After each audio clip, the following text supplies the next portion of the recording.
kali ini tentang laju reaksi. Jadi, pahami materi dari Ibu. Konsep laju reaksi. Yang pertama, laju reaksi itu adalah berkurangnya jumlah reaktan atau bertambahnya jumlah produk dalam satuan waktu. Misalnya ada sebuah reaksi, R dinyatakan dengan reaktan dan P itu adalah produk. Jadi, bisa kita buat grafik laju reaksinya, maka dari grafik ditunjukkan bahwa konsentrasi produk itu semakin naik, artinya semakin bertambah. Kemudian konsentrasi reaktan itu semakin berkurang. Maka dari grafik juga dapat kita nyatakan V sama dengan berkurangnya konsentrasi reaktan per satuan waktu atau bertambahnya konsentrasi produk per satuan waktu. Jadi ini keterangannya tadi. Selanjutnya, persamaan laju reaksi. Misalnya ada reaksi Ma tambah Nb menghasilkan Pc tambah Qd.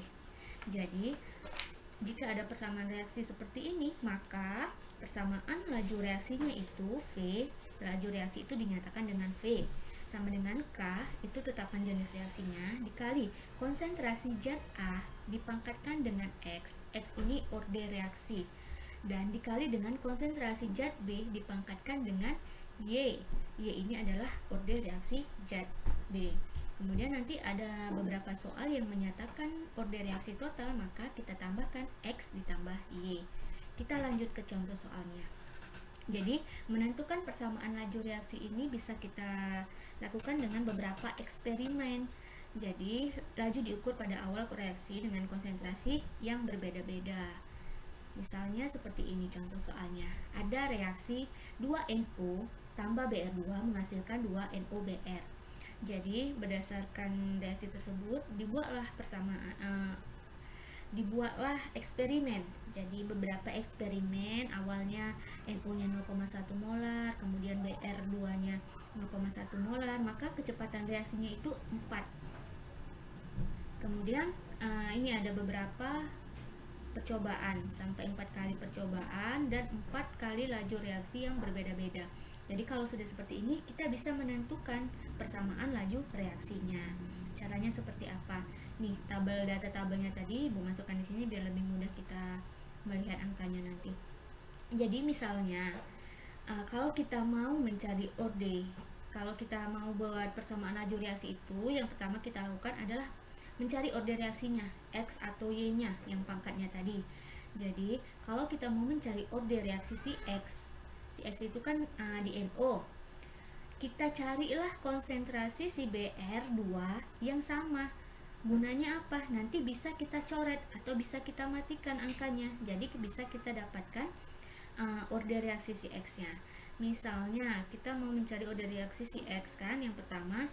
Jadi kita carilah konsentrasi si Br-nya yang sama. Nah, di sini Ibu ambil data yang pertama dan data yang ketiga sama-sama 0,1. Kita masukkan ke rumus. Maka V1 sama dengan K kali konsentrasi NO pangkat X dikali konsentrasi Br2 pangkat Y. Dan kita bandingkan dengan data yang ketiga. V3 sama dengan K dikali konsentrasi si NO pangkat X kali konsentrasi si Br2 pangkat Y. Tapi nanti datanya ini data yang ketiga. Maka kita masukkan ke rumusnya. V1-nya berapa? V1-nya 4. Ini dia. V1-nya 4, V3-nya 16. Maka 4 per 16 sama dengan K-nya sama-sama bisa kita coret. BR2-nya pangkat Y, BR2 pangkat Y, karena sama-sama 0,1, jadi kan udah mati, bisa kita coret. Jadi tinggallah konsentrasi si NO. Yang mana konsentrasi si NO 0,1 per 0,2. Jadi kita sederhanakan, kita bulatkan jadi 1 per 2 pangkat X. Maka 4 per 16 kita sederhanakan lagi jadi 1 per 4 sama dengan setengah pangkat X. Seperempat itu sama dengan setengah pangkat 2, ya kan? Jadi setengah pangkat 2 sama dengan setengah pangkat X. Maka X sama dengan 2. Lanjut, kita mau mencari orde reaksi si Br2 atau si Y. Jadi kalau kita mau mencari orde reaksi si Y atau si Br2-nya, kita carilah konsentrasi lawannya yang sama. Di sini data yang pertama dengan data yang kedua.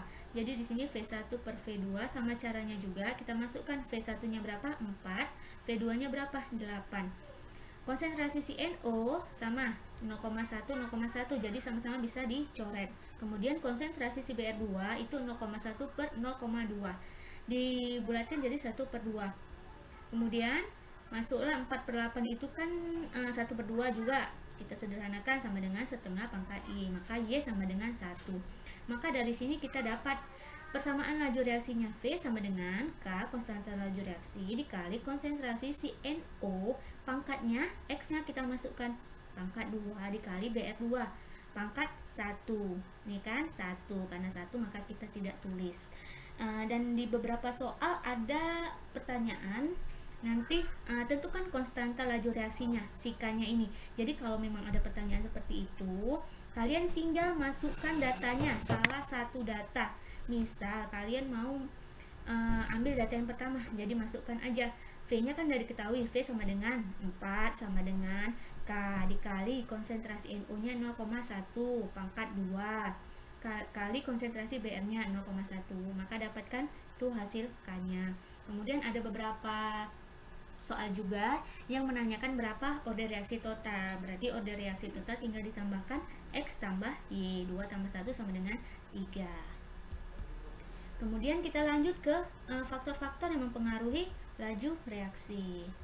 Ada beberapa faktor yang mempengaruhi laju reaksi. Nanti kita nih. Oke, di sini yang pertama itu coba perhatikan. Di sini ada pita Mg, ini pita Mg, pita Mg. Kemudian di beker gelas yang pertama itu terisi HCl 1 molar, beker gelas kedua HCl 2 molar, beker gelas yang ketiga itu 3 molar. Baru selanjutnya kita reaksikan Mg dengan HCl ini. Jadi yang berbeda di sini adalah konsentrasi si HCl yang membedakannya, yang lainnya sama. Jadi bagaimana? Yang mana reaksi yang paling cepat? Kita perhatikan. Perhatikan dengan baik. Lihat, beker gelas yang ini sudah habis, dilanjutkan ini, selanjutnya yang ini. Jadi dapat disimpulkan bahwa semakin tinggi konsentrasi maka semakin cepat laju reaksinya. Selanjutnya, oke, ini pertanyaannya tadi. Selanjutnya faktornya yang lain adalah, oke, ini di tiap beker gelas ada CaCO3 yang berbeda. Ada yang berbentuk serbuk, ada yang berbentuk butiran, dan ada yang bentuk kepingan. Nanti kita akan tuangkan HCl 2 molar, sama, kita tuangkan HCl 2 molar tiap beker gelas. Jadi perhatikan nanti reaksinya yang mana yang paling cepat habis atau yang mana yang paling cepat bereaksi. Laju reaksinya yang semakin cepat. Oke, jadi kita perhatikan. Nah, setelah dituangkan HCl, mana yang semakin cepat bereaksi. Oke, perhatikan. Nah, mana ya? Oke, berarti yang serbuk duluan, kemudian butiran, baru yang kepingan. Oke, jadi semakin luas permukaan sentuh atau semakin luas ya permukaan sentuhnya, maka laju reaksinya semakin cepat.